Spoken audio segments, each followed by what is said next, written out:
আসসালামু আলাইকুম রহমতুল্লাহ। আশা করি আপনারা সবাই ভালো আছেন। আমি ডক্টর মোহাম্মদ আসিফ রিফাত আপনাদের সাথে আছি। আমার কাছে অনেকে আসলে কারো কারো ক্ষেত্রে আমি দেখছি যে তারা ভাবেন যে আমি হয়তোবা আসলে অপারেশনের প্রস্তাব দিই বা কথা বলি। আমার কাছে মনে হয় যে এই বিষয়টি একটু ভালোভাবে চিন্তা করা বা বোঝা দরকার। আমি যে সাবজেক্ট নিয়ে প্র্যাকটিস করি নাক কান গলার, আমাদের নাক কান গলার সাবজেক্টের মধ্যে কিছু অসুস্থতা বা সমস্যা আছে যেগুলো ঔষধ দিয়ে কভার করা যায়, আর কিছু কিছু ক্ষেত্রে যেখানে অপারেশনের পরামর্শ আমাদেরকে দিতে হয়।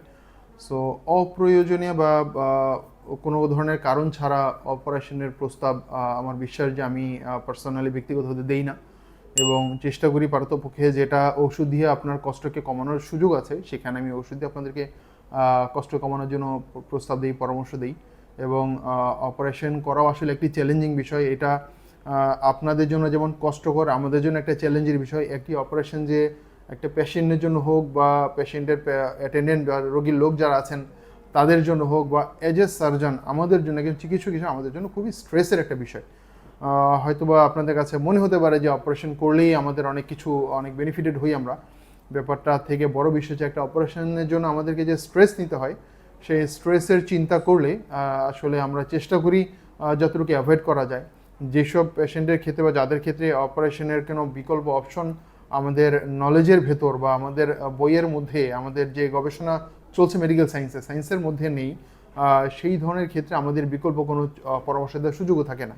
এজন্য আমরা, আর আমার কাছে অনেকেই আমাদের ভিডিও দেখে আসেন, অনেকেই বিভিন্ন জায়গায় অপারেশন কথা শুনে আমাদের ভিডিও দেখে বা আমার কথা শুনে হয়তো আসেন অপারেশন করা লাগবে কি লাগবে না সেগুলো অনেক সময় যাচাই বাছাই করার জন্য। সেক্ষেত্রে ওদের কারো কারো ক্ষেত্রে আমাকে সেই বিষয় বিবেচনা করে ওনাদেরকে ওই সঠিক একটা পরামর্শ দেওয়ার জন্য সেটি প্রয়োজন হয়।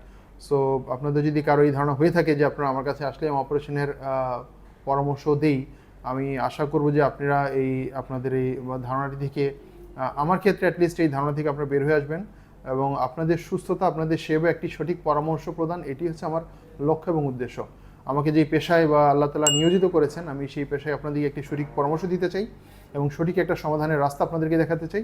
এটি আমার মূল দায়িত্ব হিসেবে আমি চিন্তা করি।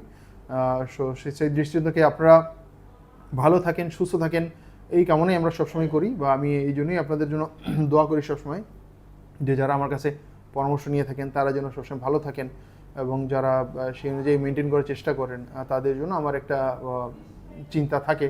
সো আমি সবসময় আপনাদের জন্য দোয়া করি আপনারা ভালো থাকেন, সুস্থ থাকেন, এই কামনায়। আসসালামু আলাইকুম রহমতুল্লাহ।